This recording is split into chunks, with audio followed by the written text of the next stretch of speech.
All right. Hey, everyone. Thank you for sharing part of your day with us. Welcome to the SkillUp show. I'm Ross Van Wyk, an account executive. And I'm Caleb Malik. I am an account executive turned marketing director. Here on the show, we talk with individual contributors, those folks who are carrying the bag every single day.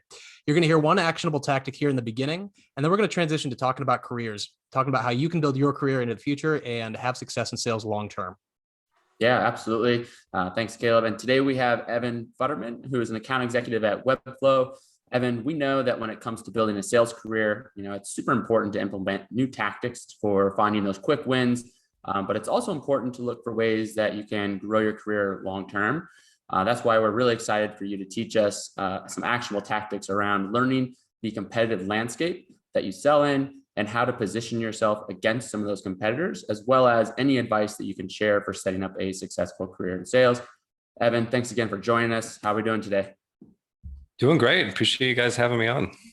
Yeah, absolutely. Absolutely. Well, learning about the competitive landscape and how to sell into it is a topic I'm super excited about, especially this day and age. It seems like there is no shortage of competitive solutions out there in the technological landscape. So let's jump into some of your insights around how to sell against competitors, and let's go from there.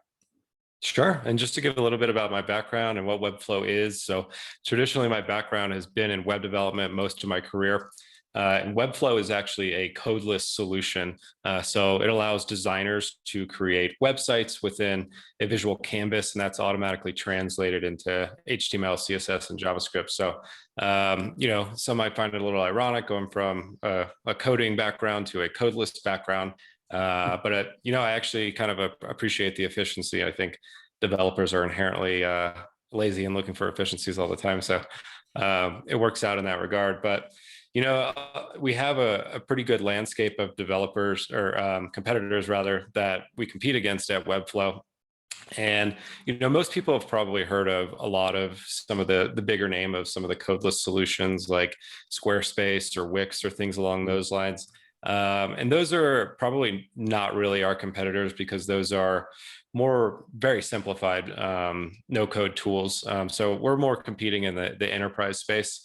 So Adobe Experience Manager, things along those lines, really enterprise level WordPress tools, as well as, some design tools as well. So, designers are creative directors might be one of our ICPs. So really knowing those tools and understanding the caveats of how to use them is a big positioning play when talking to these folks. So, besides just these creative directors, we also have marketing people, as well as engineers as well, who are managing this website experience. So, my background luckily prepared me pretty well for moving over to Webflow because I happen to work really closely with designers and understand those design tools. I happen to know some of those competitors, but some of the ways that I found to search for some of these more enterprise tools that are competitors that I haven't used is actually going into some of their communities and looking at their pain points and some of their, almost like their help tickets. So for instance, if you go onto a Reddit of like Adobe Experience Manager, there's people asking questions for help all the time of how do I do this? What is going on here? A lot of these bigger companies also have wish lists of, hey, I would really love to see the product have this. And those are just gold mines for things you can grab onto when talking to prospects on my end. Yeah, that's really intuitive to like a lot of research to dig in that way. I have not heard about that tactic before. So I guess when you are looking into that stuff, is that like a prospecting channel for you? Do you reach out to those people, or is it just for your own internal knowledge building on here's what our competitors do and what they don't do? Yeah, it's more for my own internal knowledge. And then, we've created some sales collateral as we start to, get all of that data back to make some, competitor kind of battle cards, if you will, of where we understand, these people are coming from this platform, we're going to have these pain points, and these are the costs associated with using this tool, because the cost is a big, obviously, competitive tool you can use. A lot of these enterprise tools, people spend ungodly amounts of money on them, $200,000 annual, and then the other part of it too is the actual cost to implement these tools as well. So there's the actual pain points of the tool itself, but then a lot of times you need to contract consultants or other folks to actually implement some of these really high-end enterprise tools, and understanding the costs around those really allows you to speak to the business impact, on my end. I imagine it's pretty easy to bring that up, because isn't the whole idea of having a no-code solution to kind of like eliminate the costly people? And then you go and you buy one of these no-code solutions, and it's like, oh, by the way, you're going to need to hire a bunch of consultants. Like, that's just like hiring devs, isn't it? Yeah, I mean, it's really interesting. It's actually something, people, anytime they get on a sales call, especially when you have developers and engineers, they are inherently just, I find them to be skeptical people in general. I guess I can say that as a developer, but being able to actually ask them those questions and make them answer the question of the business impact, because I as much as I think it's good to research your competition and understand their pain points, I don't think it's necessarily a good idea to get on the phone and tell people what their pain points are, because they will inherently have more knowledge than you will about that tool if they're in there every day using it, and they may find workarounds, or they may have solutions, or that may not even be an issue for them. So I think really being able to just ask those questions about those items, what is the business impact to them? Not only do you get that information in the discovery call, but you're forcing them to kind of elucidate their business impact. You're having them restate it over again, oftentimes in front of C-level folks or in front of VPs. Yeah, that's awesome. I'd love to hear how that sounds. So like, say I'm a prospect here on the call with you, and like, hey, Evan, I'm going to go with Adobe Experience. I think, that seems to be like a great option. It's Adobe, what do you say to that? Yeah, I guess I would say, like, how much of your web presence does Adobe Experience Manager encapsulate? And, what kind of folks are dedicated just to the overhead, just towards maintaining this process? And what's the business impact of this whole ecosystem?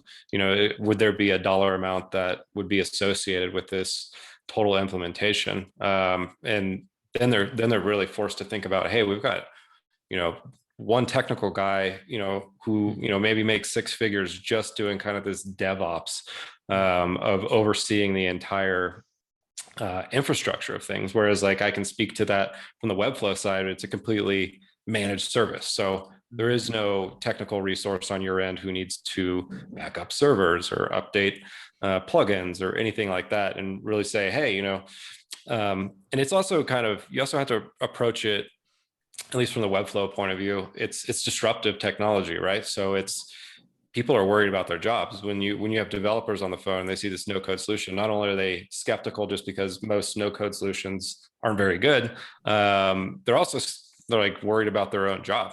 Yeah. It's like if the designer has the control of the tool. So you have to navigate any sort of technology that's saving people money. A lot of those key stakeholders are going to be people whose livelihood depends on that process being inefficient. So the way I would normally phrase that, just to clarify, is like a kind of a way around that from, when they meet after you get off the call and be like, no, I don't think it's a good fit, because they're like, I want this job security, is to ask what other items they're working on, for instance, and phrase it in a way such as like, it frees up engineers' time to work on more pressing items like internal product, rather than minor website updates for the marketing team. So it's all about just positioning, in my point of view. Yeah, I was going to say, I kind of going back to how you get some of that intel by reading through real customer feedback. I think that's a really smart way to do it, because you get the true voice of the market. And then when you're talking to current, you build out your battle cards.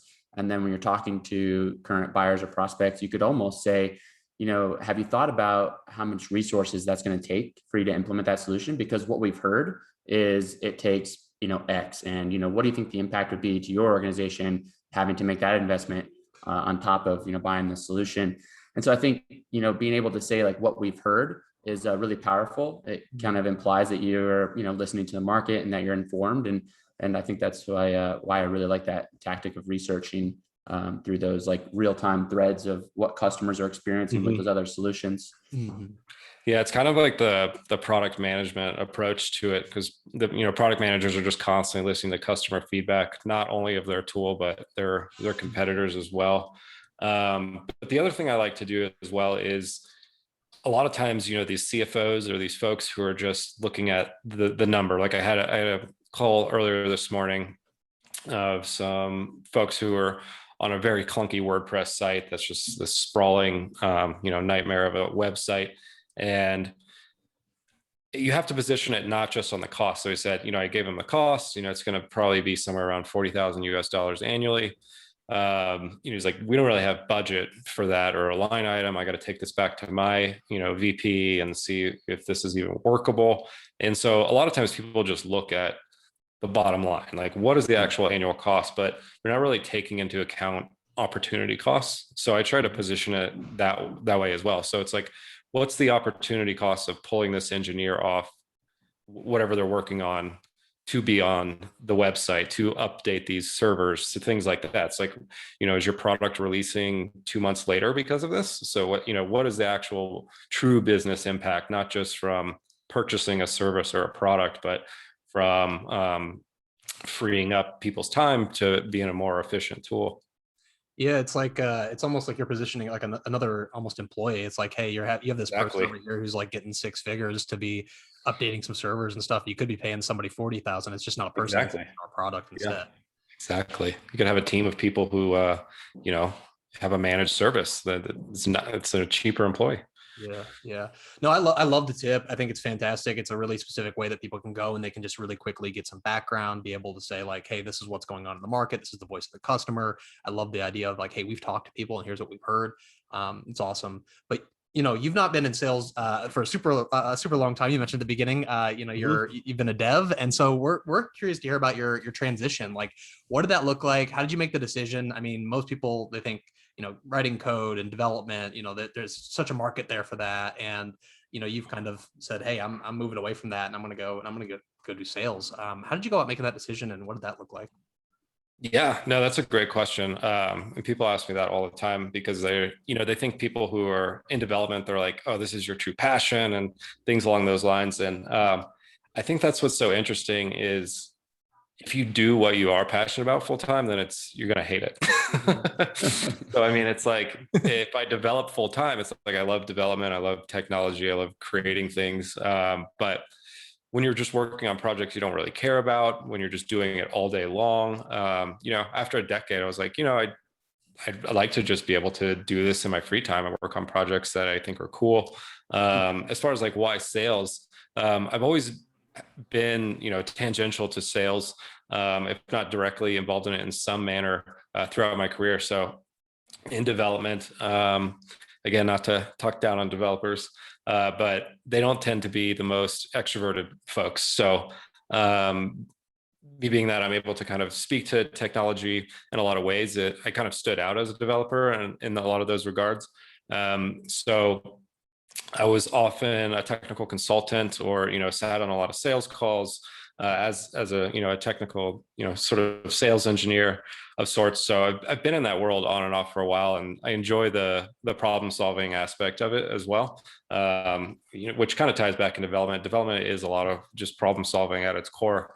And I just enjoy talking to people as well. So I thought I could marry the two. It would give me a break from just kind of being a code monkey all day and free me up to, really go back into my own personal projects. Because what was happening was like, I would develop all day and then I'd have these personal coding projects I want to work on, and I'd just be too exhausted to do them, after work. So it was kind of just a choice there to marry those two things. And then honestly, monetarily, sales is a good career move. So yeah, absolutely. Well, I mean, I think you're a little bit more than a code monkey. Before you, for those listening, Evan and I had worked together for almost 2 years, and Evan helped me close a lot of deals. So he was crushing sales before he was in a full-time sales role. Did you specifically look for like, hey, I'm a developer, I'm gonna go find a product that aligns with that, or did this kind of fall into your lap? Like, what did that process look like? Yeah, I mean, honestly, I explored a lot of different career options. I looked because I knew I wanted to get out of development full time, but sort of just be in items related to technology that I could leverage my background, leverage my title because I was director of web development. And so I actually looked for almost 2 years at like different avenues I could take. So it was a long thought out process. I did, got certified in product ownership, which is, a role in software development, lifecycle management. Went down cloud engineering, which, got associate cloud engineer certificate from Google, decided I hated that. It was way too technical, worse than development. But yeah, I started looking at different companies that of products I cared about, because that's the other thing too, is I don't want to sell anything I don't actually truly believe in. That sounds awful. So I actually really like the Webflow product. I interviewed with a couple other places of some other products I really cared about.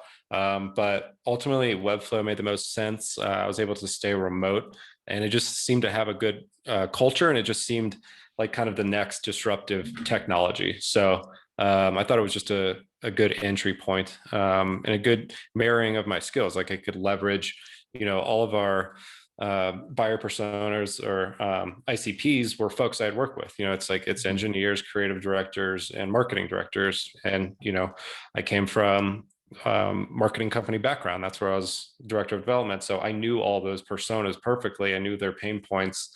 And I just thought it was just seemed like a good fit where I could jump in there. Yeah, I really like the methodical approach of like exploring a couple of different paths over the course of a couple of years.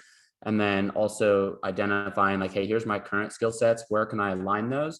And then something that you said, I think more people should, put more emphasis on, and that is loving the product and really believing in the product that you're going to go sell. I think most salespeople, traditional salespeople, they're kind of like consider themselves as the hired gun and they can go anywhere kind of thing, versus like really truly being passionate about the company and the product. And I think, so I think that's some really sound career advice. Yeah. Sorry, go ahead, Evan. No, go ahead. Sorry, muted myself for some sirens there. Yeah, no, it's one of those things that I think people are like, how can I be more convincing? How can I get people to buy this solution? How can I, it's like, and part of the core of it is like, you have to believe in it. You'd have to like want to buy it yourself if you were them, right? And so going and finding a place that aligns with that aligns with, like, you kind of, I don't know if the trifecta is the right word. I don't know how many things you list, but it's like background knowledge, understand the ICPs, have worked with them, have worked in that industry, have the title, kind of to go with it. And then to really believe in the product and understand the product, to get those things coming together. I think for those who are trying to make a transition into sales, and there's a lot of people out there doing it, or wanting to do it, that those things coming together, it seems pretty much is a slam dunk for you. Yeah. And just to throw out something that's like totally, it's related, but not related. People are probably wondering why I looked for 2 years, because that seems like an inordinate amount of time to look for a new career. That mentality is something that I think is probably, will be really interesting to your audience. It's just kind of a SkillUp type thing, is that completely came from web development. So web development taught me a lot of life lessons about persistence that I've used so much in the rest of my life, that had I not done that for a long period of time, I don't think I would be successful at a lot of different things. And that is just like in web development, oftentimes you'll run into a problem, you'll run into an error, and you'll literally just approach it 40 different times. It's, and then you finally get it, and you next time you approach it, you don't know how to do it. But a lot of things in life, if something doesn't work, people will try 1 or 2 things, and then they're just like, that didn't work. But literally, it's just like, you just didn't try it enough times. Try it 20 times. If it's important to you, try it until it makes sense. And I apply that to a lot of different things in my life. And some people find it super annoying that I'm, obsessive about certain things, but it's just like, no, you just haven't come to the right conclusion of the way to do it. You tried 2 different ways to do it. There's probably a million different permutations or options of ways you could approach a problem. Permutations. That is definitely a dev thing to say. I'll have to put the definition of that in the show notes. Yeah, we're over here looking things up. No, I love that. And it does translate really well to it almost like, it's like, oh, great salespeople. Like I hear sometimes, hey, people who have been teachers are often great salespeople because they're there to educate. They want to help that, to translate that to like, I'm helping the prospect, I'm educating. But it seems like if you're a dev who does enjoy talking to people, and as you said, that maybe isn't always part of the kind of expected thing that you would have with a developer, that it's a really good precursor to sales, or I guess even vice versa, because I found when I transitioned to sales, I was like, oh yeah, like I'll get inbound leads, like it'll be easy, like, and I'm showing up like, hey, you want to do some, you want to do some SEO, and it's like, and just kind of thought it would be, and you don't realize that you're going to lose, if you have a 30% close rate or a 40% close rate, you're crushing it. And you're still like, the majority of them you're losing, like you're not winning those deals. Right. And so, yeah, it seems like that transition wasn't particularly difficult for you. Yeah. I mean, it's also being a developer, like super data oriented. So it's just like, I need to have this many leads to close this many things to hit my quota. So just kind of that methodical systems approach, I think is really helpful as well, because it's easy to just kind of take everything and just, I've got this call tomorrow, I'm going to prepare for this. But it's like, really, what does your pipeline have to look like if you know your close rate? And that's what a lot of sales ops folks do for sales teams, but a lot of that doesn't seem to trickle down into the individual contributor, or they're not necessarily looking at it from that point of view, which I think is super helpful for their own success. So they can go to their boss and say, hey, I need probably 10 leads this month to be able to hit this quota. I've got 7. Let's have that conversation, and try to get ahead of the curve there. Yeah. That's a really interesting, as you mentioned that, I think something that stood out to me, besides just thinking about pipeline and numbers and how do I look at that, you mentioned right there at the end, the notion of going to your manager and saying like, hey, I'm seeing something coming up the up the road that I'm a little bit worried about. How do you approach those discussions? Because I think, most people hide from that, right? Like, it's like, if I am good at projecting, and forecasting, and it's like, I'm not feeling good about things, like most people aren't going to be like, hey, supervisor, I don't think I'm going to hit my number. They try to like hide from it and scramble. And what does that conversation look like when you have that discussion, if you've had it, and maybe you haven't? Yeah, I mean, I have had that discussion, and I might be in a little bit different of a scenario because our Webflow, we just got second round of funding, and we're now valued at over $2 billion, but we only have 300 employees. So it's like, it's pretty atypical, I think, of a scenario. And we didn't have a sales team until they started hiring me in February and some other folks. So everything has just been self-serve. People go to the website, it's a SaaS product, swipe their credit card, sign up. On the enterprise side, obviously you got to have a sales team.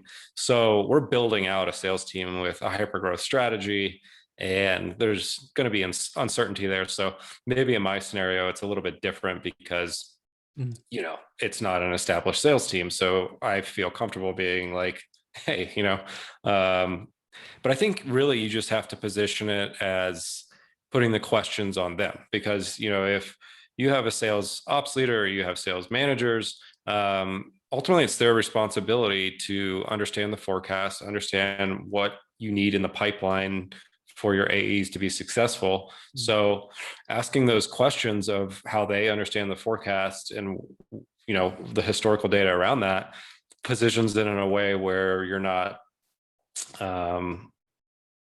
degrading your own ability, saying, I'm not going to hit my number, that kind of thing, where it's like, what do we need to hit? And what do we do? What did we do last quarter to hit it? And that way you can say, okay, well, if we have to have 30 leads per month, I'm only seeing 26 in my pipeline right now if it's inbound leads.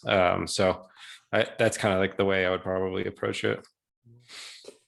Yeah. And I would say, like, to even take that a second layer deeper, there would be understanding what the numbers are, but then what the expectations are. So for example, hey, like the expectations are X amount of revenue that you're closing, and then understand, okay, well, how much of that is supposed to be inbound versus, my efforts of outbound, and asking those types of questions, because you might find, maybe that not accept responsibility, but maybe there's a mistake somewhere else in the organization, maybe on the marketing side. Sorry, Caleb.